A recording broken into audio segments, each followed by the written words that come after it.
tanggal 10 Oktober kemarin, muncul berita rencana penghapusan pajak properti sebesar total 16% oleh Presiden terbaru kita, Pak Prabowo Subianto.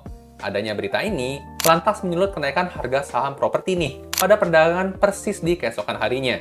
Bisa kita lihat, contohnya saham CTRA dan APLN langsung melesat 5%-an, dan saham BSDE dan ASRI yang terbang 7 bahkan sampai 13%-an dalam satu hari perdagangan aja. Padahal ini judulnya baru rencana loh. Gimana nanti kalau kedepannya beneran terrealisasi? Apalagi sektor properti ini kan udah cukup lama ya, belum bangkit dari bahkan sebelum pandemi tahun 2020 kemarin. Mumpung penghapusan pajak ini masih dalam rencana, kira-kira mana nih dari keempat saham tadi yang paling layak buat kita koleksi? Emiten mana yang punya kinerja terbaik dan saham mana nih yang punya potensi gain paling tinggi? Yuk tonton video ini terus sampai selesai.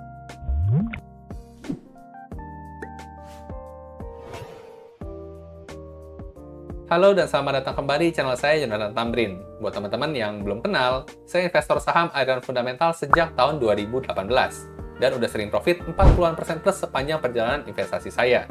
Saya suka teknik fundamental ini karena bisa ngasih keleluasaan waktu profit tanpa perlu mantengin grafik saham setiap hari. Jadi style ini cocok banget buat saya atau mungkin teman-teman juga yang sambilan punya kerjaan lain. Nah, di video kali ini, saya mau sharing hasil perbandingan kinerja fundamental dan valuasi nih antara 4 emiten properti update kuartal 2 tahun 2024. Ada ASRI, ada APLN, BSDE, dan CTRA. Mana dari keempat emiten ini yang kinerjanya paling bagus, dan mana nih yang punya potensi gain paling tinggi? Yuk langsung kita lihat aja pembahasannya. Nah oke, buat mulai analisanya, saya akan gunakan file RDFE ya. Buat teman-teman yang belum tahu, RDFE merupakan singkatan dari Rekap Data Fundamental Emiten. File ini merupakan file Excel yang saya buat sendiri untuk memudahkan saya menganalisa saham tentunya. Berisi rekap data fundamental inti lengkap semua emiten dalam waktu tren 10 tahun terakhir. Buat teman-teman yang mungkin tertarik sama filenya, boleh cek kolom deskripsi di bawah ya. Karena saya lagi adain promo terbatas nih buat yang mau RDFE ini. Sekarang kita mau pakai dulu ya, buat compare kinerja 4 saham properti tadi. Nah oke, buat mulai analisanya, karena kita mau komparasi emiten ya, kita bisa masuk ke tab komparasi di sini.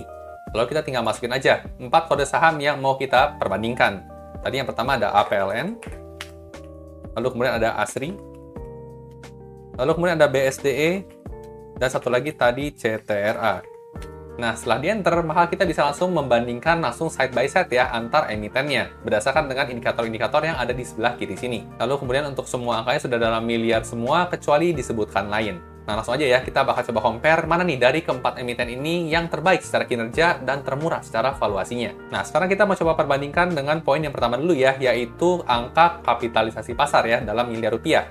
Nah, kita bisa lihat ya, dari 4 emiten di sini, ternyata BSDE dan CTRA nih yang punya kapitalisasi pasar yang tergolong cukup besar ya, di 26-27 triliun rupiah. Untuk ASRI sendiri di 4,6 triliun dan APLN di sini yang paling kecil nih ternyata, cuma 2,8 triliun rupiah. Nah, emang apa nih dampaknya angka kapitalisasi pasar terhadap sahamnya?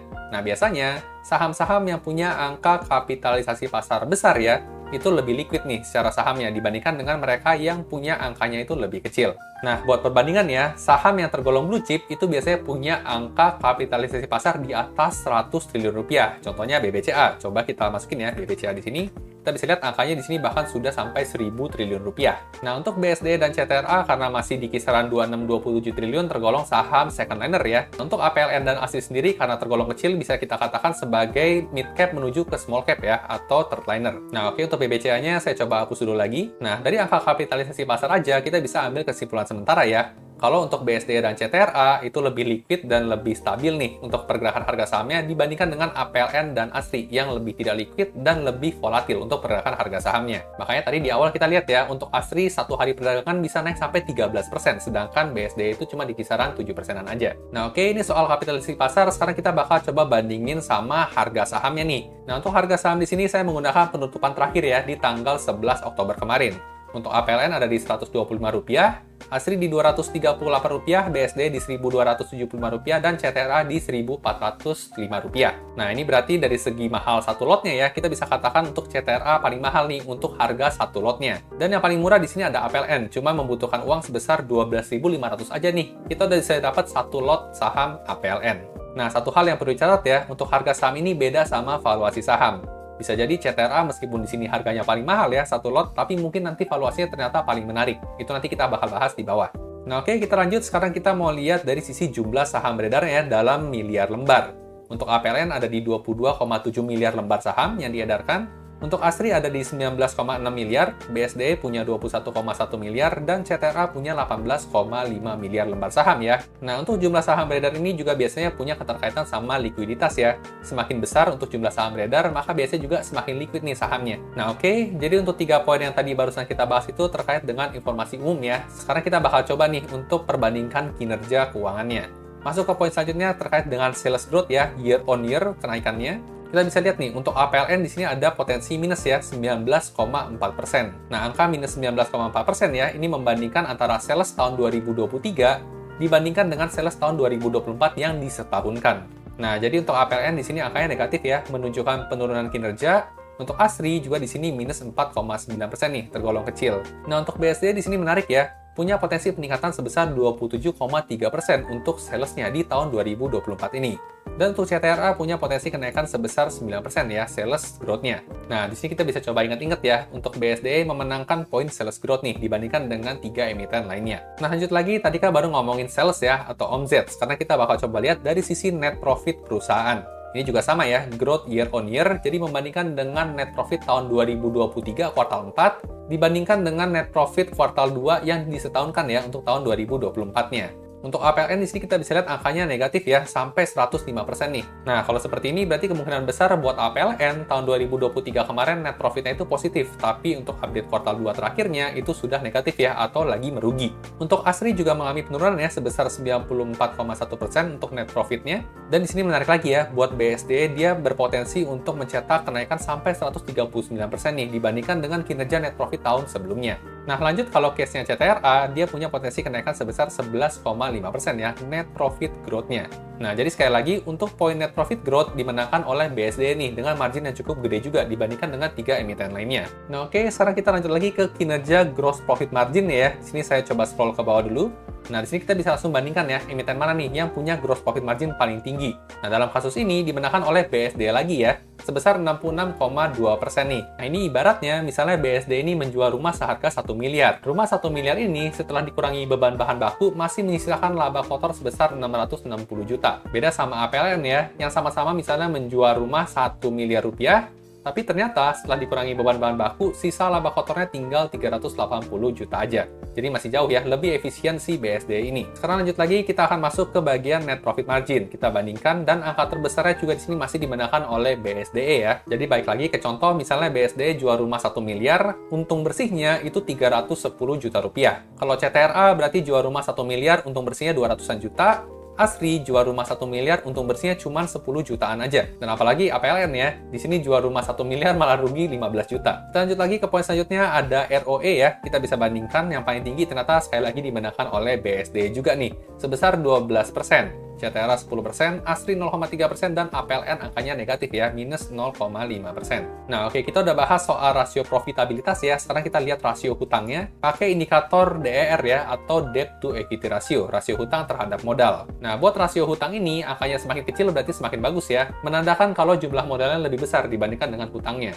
Nah, kalau angkanya semakin besar, ya kebalikannya, lebih tinggi hutangnya dibandingkan dengan modalnya. Nah, langsung di sini kita bisa lihat untuk BSDE dia punya angka DER paling kecil ya, berarti paling sehat nih secara hutang perhutangan. Untuk APLN di sini malah punya hutang paling tinggi ya, 1,25 kalinya. Ini artinya tingkat hutang perusahaan lebih tinggi dibandingkan dengan modal yang ada saat ini. Nah, jadi perlu hati-hati ya, punya resiko buat bangkrut juga nih, kalau salah-salah nggak bisa lunasin hutangnya. Nah, oke, jadi kita udah lihat ya, sekilas kondisi fundamentalnya secara umum nih. Dan bahkan secara umum aja kita udah bisa ngambil kesimpulan ya, kalau BSD ini menang nih dari segala sisi kalau ngomongin kinerja keuangan dibandingkan dengan Citra, ASRI, atau APLN. Nah, kalau udah seperti ini, tentu pertanyaan selanjutnya adalah harga sahamnya ya. Biasa kan perusahaan bagus itu harga sahamnya juga udah mahal nih valuasinya. Tapi apakah BSD ini masih menarik buat kita koleksi? Kita lanjut perbandingan ke rasio valuasi ya, ada PBV dan PE rasio. Kita masuk ke PBV dulu. Nah, untuk rasio PBV, semakin kecil angkanya ya berarti semakin under value nih. Patokannya ada di angka 1. Semakin rendah dari angka 1, semakin under value. Semakin tinggi dari angka 1, semakin mulai over value atau kemahalan. Nah, kita bisa lihat ya untuk BSD ternyata saat ini menurut rasio PBV masih tergolong cukup murah nih. Cuman di 0,69 kali aja. Masih cukup jauh dibandingkan angka 1. Kalau CTRA menurut PBV mas ini udah mulai harga wajar ya, menuju ke over value nih. Karena udah di 1,27 kali. Nah, buat saham ASRI di sini lebih rendah ya dari BSDE 0,42 dan APLN lebih murah lagi ya secara valuasi, lebih under value lagi. cuma 0,27 kalinya aja. Nah, untuk rasio valuasi ini kita juga perlu hati-hati ya, jangan beli yang asal murahnya aja. Karena kalau barang murah tapi kinerjanya nggak ada, ya bisa jadi memang layak dihargai murah. Tapi kalau menurut saya untuk BSD cukup menarik nih. Tadi secara kinerja sudah superior dibandingkan dengan CTRA, tapi secara valuasi bahkan masih lebih murah ya dibandingkan dengan CTRA. Menurut saya bisa jadi peluang. Nah oke, ini ngomongin soal PBV ya, sekarang kita bandingkan dengan rasio satu lagi, yaitu PE ratio atau Price to Earning Ratio. Nah kalau PE ratio ini kita patokan pada angka 10 ya, kalau semakin tinggi dari angka 10 ya berarti semakin mahal atau overvalue, semakin rendah dari angka 10 ya berarti semakin undervalue atau semakin murah. Nah kita juga bisa lihat ya, di sini yang paling menarik ternyata BSD lagi nih, di angka PE ratio 5,79, masih cukup jauh ke angka 10-nya. Kalau CTRA di sini sudah mulai overvalue juga ya, di angka 12,65, dan untuk ASRI ya, menurut PE ratio malah sekarang harganya udah kemahalan banget nih, di PE ratio 125,34 kalinya. Dan APLN di sini angkanya negatif ya, karena earnings-nya kan negatif, otomatis PE rasionya menjadi negatif juga.